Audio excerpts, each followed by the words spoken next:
What is up, guys? MattyX here. I'm gonna make a how-to video on how to change your shifter assembly. This hunk of shit in your 88 to 98 OBS Chevy. I am not sure if the 2500s and 3500s are different. I don't know. I'm only familiar with my 1500. And I've done it twice now. I replaced my original one with one out of a junkyard.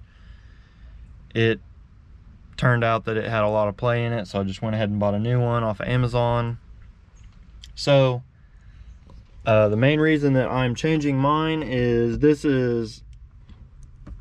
wobbly, and a lot of that motion is here because if y'all are catching on here, this is not the right dash for a 95 OBS, and in case you don't believe me, this is a 95 OBS. It's coming along.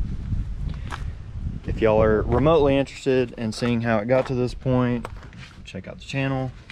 But other than that, let's get the shifter assembly changed. So basically, over the years, you're gonna get, there's a couple little bushings in here throughout that get kind of sloppy. And mine, it's really gross between, like, if you're in manual third and you try to go back to drive, sometimes it'll skip over drive and go to neutral, and it's just a pain in the ass because it's so worn out. So I'm gonna replace it.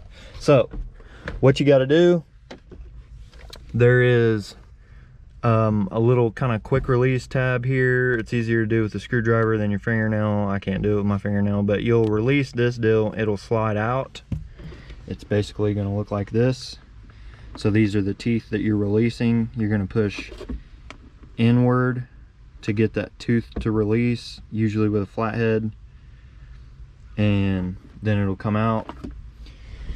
That's basically your interlock for the key, so that you can't shift it unless the key's in it. So you're going to disconnect that. You're going to have, from your shift linkage, you'll have a little kind of a rod stuck onto a ball right here. You're going to get a flathead screwdriver right here, and the easiest way is to kind of, you could get a bigger one, this little one's probably gonna be a bitch, but is kind of, if you get behind it and then like twist your hand, like if you had a bigger blade screwdriver it'd be easier, but you just kind of twist it like that. Be patient with this because it's easy to break, but that's it on that. Pop this deal loose right here, and then you have 3 Torx head screws. One's here, one is right here, and one is right here. In my truck they're marked with a pink paint pen, and I'm assuming in everything that I've come across and switched in this whole ordeal, any of those screws marked with pink is one that is what holds that piece onto. Like, those are the mounting screws, not, I don't know how to explain it right. If it has pink paint on it, if you undo those screws, the piece will come off, basically, is what I'm getting at. So I'm gonna get those loosened. I'll go ahead and give you all the Torx size in case you're trying to go into this and you don't have a Torx bit. I can't remember, it's been a while, but the T27 will do it.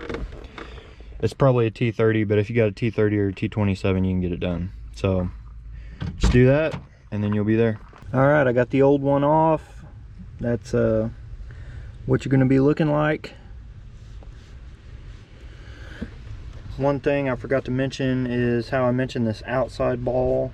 There's also a rod on the inside, so make sure you get both of those. I forget what this one's for. I want to say it's like the brake pedal lockout thing. I can't remember, but anyways, there's 2 of them, not just the one on the outside, there's the one on the inside too. But they both pop off the same way with a flathead. You know, you just kind of tilt the flathead blade and pop them off the ball. But anyways, here's my new unit. Since I have this dash swap, I'm using the newer shifter, so we have the matchy matchies. A little situation with this shifter that will not pertain to most of you guys is the newer style shifters, the keyway is cut the opposite direction, so I had to grind this shifter rod so it had a flat spot on the opposite end, and then I don't have a tap and all that, so I just weld it.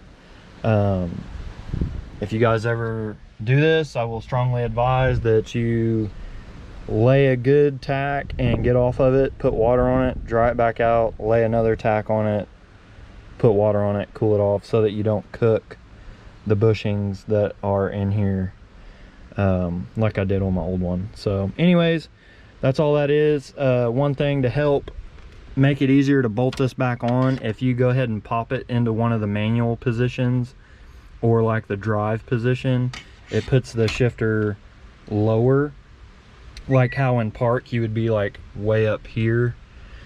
Put it lower so the rod's straight out, and that makes it a straight shot to the 3 bolt holes pretty much. This one's always a turd, but the top 2, it makes it to where you can get straight to them.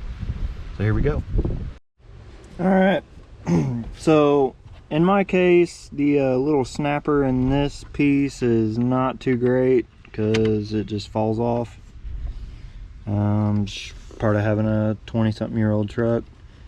The linkage side works great. This black side I think is the one that goes to the brake pedal deal to let you not do it unless the brake's pressed, I think. I don't remember exactly, but anyways, yeah, you just put those 3 Torx head screws in. They're a T30.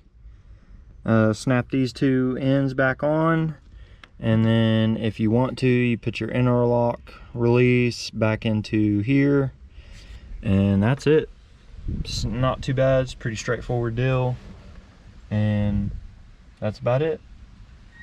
So hope you guys enjoyed this video. It's super easy. It's not the hardest thing, but some people just want to look at it. Like me, I just want to look at something before I get the tools out and do it. So hope this helped somebody out. If it did, leave a thumbs up. If it didn't, then do what you feel like you need to do. Leave a comment, and if you want to see more about this interior swap, be sure to check out the channel, subscribe, share to a friend. Other than that, peace out, be human, and I'll see y'all later.